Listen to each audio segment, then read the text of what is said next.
just use this Elmer's tape runner. And I have pretty good luck with it for the most part. This set has been giving me a little bit of trouble. You can see it's like extra long. And then this is when my big boo-boo happens. So I flip it over, go to adhere it to the back, and lo and behold, there was adhesive on my paper already. And so it totally took off a piece of my photo. And I was quite upset because I don't usually run and get my photos printed. I don't print them at home. I actually like have Shutterfly send them to me. And I really wanted to finish this. So I was like, okay, no worries. This is what I am doing. I'm just going to cover it up. So the ephemera is my best choice because that spot that I ripped was a little big. So I am just kind of going through everything I have, and I think this is Joyful Day ephemera. I got from Christina at the Secret Not Secret Kit Club. And I'm just going to make 3 clusters. I'm going to one over my boo-boo. I am going to make one in the right lower hand corner and one in the right upper hand corner. So it is very cold here today. I think it's only in the 20s Fahrenheit. We had snow this morning, so I apologize if you can hear my heater come on, because my heater kind of sounds like a crazy torrential rain pouring. Like, we'll have people over and the heater will come on and they'll immediately look outside, like all of a sudden it's pouring, but it's not. It's just our heater. So I apologize if you can hear that. It's pretty nice in the house, so hopefully it won't stay on too long.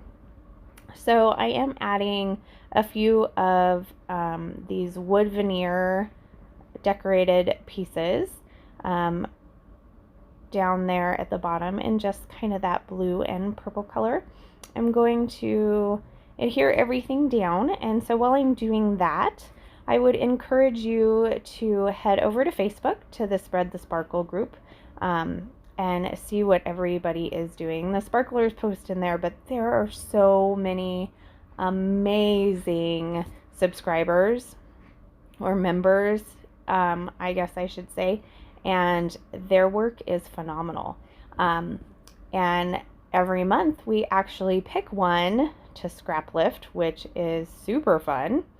And so we could be scrap lifting you next month. So definitely head over there and put your items down, put your layouts down so we can see them and maybe scrap lift them.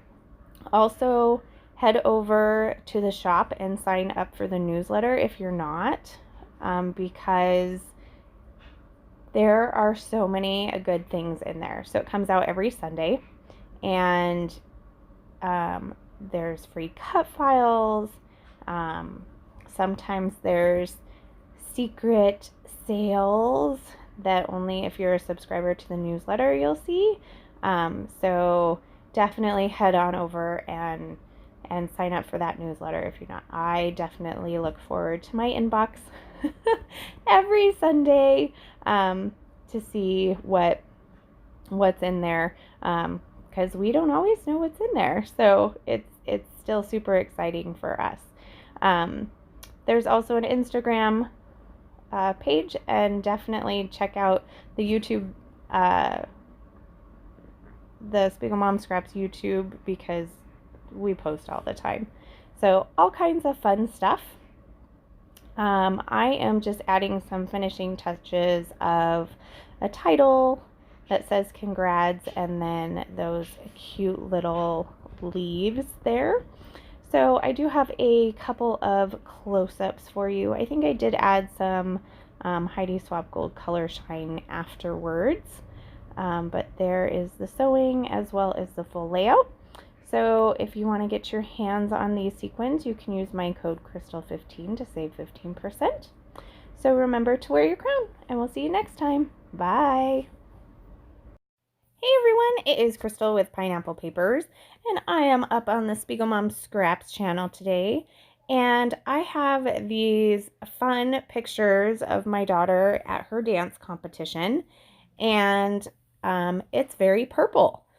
So, being that it is so purple, I just knew I had to use the Amethyst Geode sequins from Spiegelmom Scraps.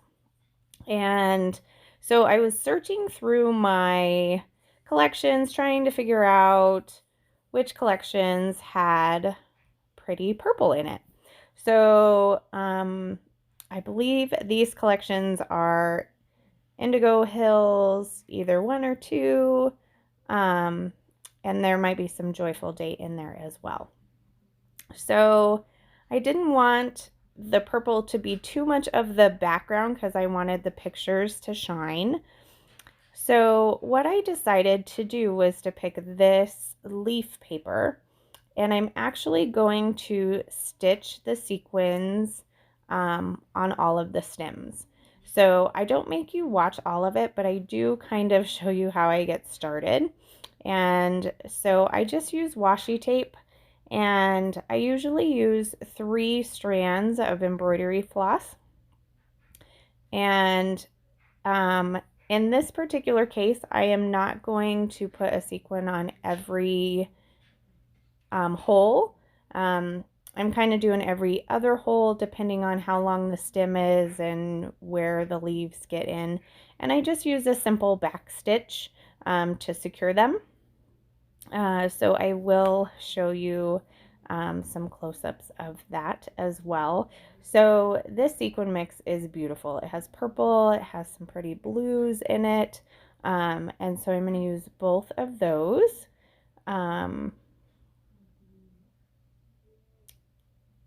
So I guess I'm showing you a little bit more sewing than I thought. So hopefully I will switch off. There you go. So you can see that just looks stunning to me. Like, I am in love with it. So I am going to trim down this photo a little bit because I don't need all the people in the background. I just need my daughter holding the trophy. And it was running into that that sewn sequin, and I don't want to cover up any of my hard work. It does take a while to sew, but not terribly long, and it's totally worth it. So, or at least I feel it is. So now I'm going to do just a little bit of layering with some pattern papers. I don't want too much. I just want a little bit to make it look like it's popping off of the background paper and not melding into the background paper. So I am looking through my 6x6 pad, and then I just pulled a few scraps actually, and I am going to hear this down because I know that that is where I want them. That's where I want the pictures.